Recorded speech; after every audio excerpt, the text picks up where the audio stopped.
Aunque los pasos toquen 1000 años, este sitio no borrarán la sangre de los que aquí cayeron.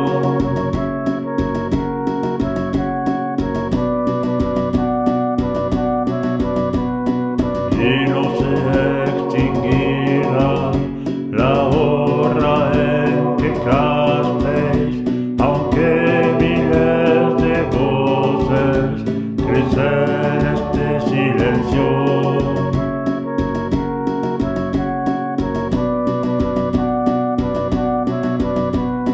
La lluvia empapará las piedras de la plaza, pero no apagará vuestros nombres de fuego.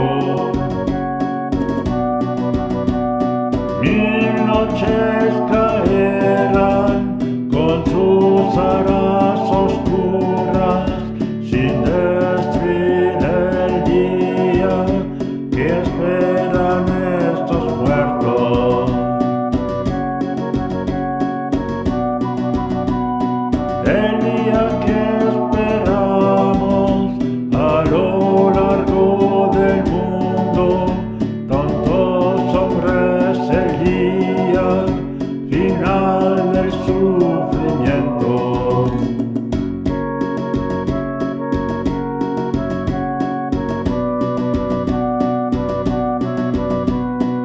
Un día de